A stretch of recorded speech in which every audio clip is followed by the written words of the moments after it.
Salut à tous, ici Carbone Mister Tout. On se retrouve aujourd'hui pour une nouvelle vidéo débrief des matchs de Ligue des Champions, notamment celui du Real Madrid face à Brest. Victoire 3-0 du Real Madrid. Match un peu, je dirais pas compliqué, mais voilà, match où il y avait de l'enjeu. Il fallait absolument gagner. Chose faite, victoire du Real, 3-0, doublé de Rodrigo et but de Jude Bellingham. Donc pour commencer, on va parler du 11 de départ.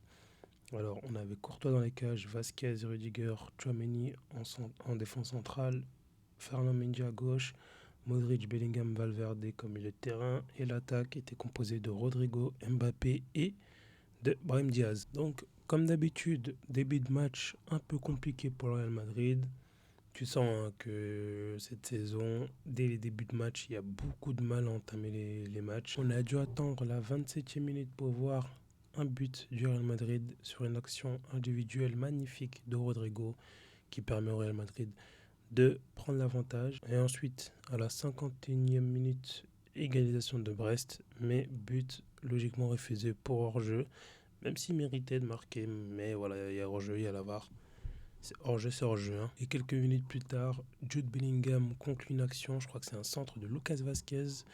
Mbappé peut la mettre, il loupe le ballon. Derrière, Jude Bellingham suit bien et met le deuxième but. Et enfin, le troisième but du Real Madrid inscrit par Rodrigo. Il est vraiment en forme, il est en feu. C'est vrai qu'on parle souvent de Vinicius, on parle souvent d'Mbappé, on parle souvent de Bellingham et on les met en avant à juste titre. Mais c'est vrai que là, il faut mettre en avant Rodrigo parce que depuis un certain moment, il est vraiment bon, il en donne des coups, il est intraitable, il est inarrêtable sur son côté, il est décisif, il joue juste.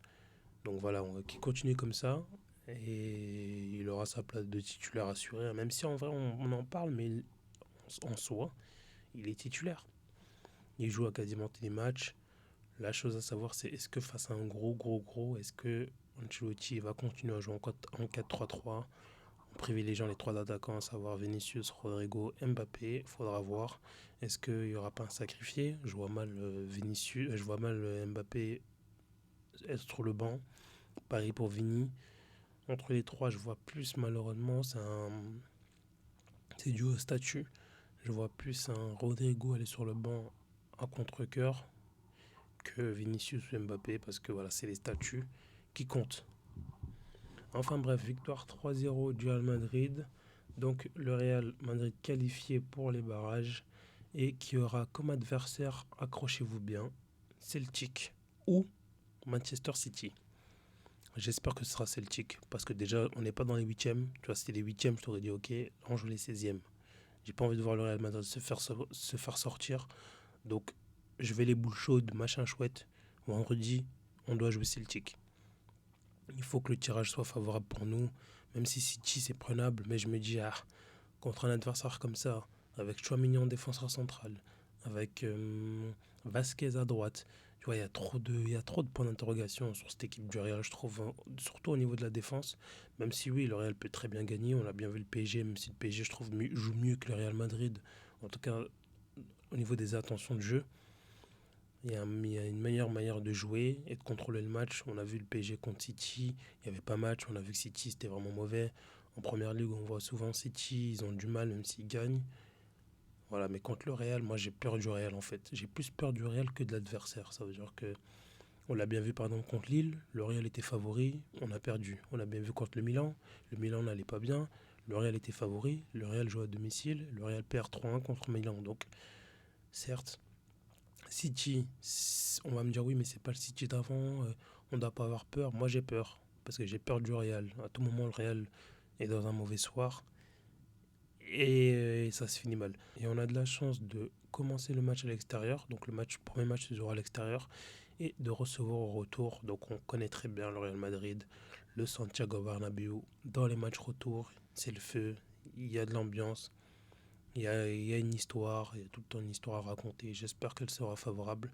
Et je le répète, j'espère qu'on jouera le Celtic. Donc durant les playoffs, donc comme je l'ai dit, les playoffs ce sera Celtic ou City. Et ensuite pour les huitièmes de finale, ce sera soit le Bayern Leverkusen ou soit l'Atlético Madrid. Donc on pourrait avoir un derby si tout se passe bien, si le Real passe les 6e de finale. Et après, reste à voir. Donc voilà, c'était le débrief concernant le Real Madrid. Je pense que je vais faire une autre vidéo concernant les autres matchs parce qu'il y a eu le multiplex, c'était quand même assez ouf. Même si voilà, c'est difficile à suivre. Moi j'avais le match du Real et à côté j'avais le multiplex. Il y avait des buts de partout, ça sonnait de partout, c'était trop drôle. Et en vrai c'était cool. Mais voilà, on va débriefer les autres matchs. Je sais que le Barça a joué contre l'Atalanta par exemple, ils ont fait match nul. Je sais que le PSG devait jouer sa qualification, ils ont très bien gagné, ils ont gagné 4-1 contre Stuttgart, donc voilà, on va essayer de parler un petit peu, de se projeter sur la suite de la compétition, de voir qui va jouer contre qui a une chance d'aller loin ou pas, et voilà. J'espère que cette vidéo vous aura plu, n'hésitez pas à lâcher un petit like, à vous abonner et à commenter. Ciao.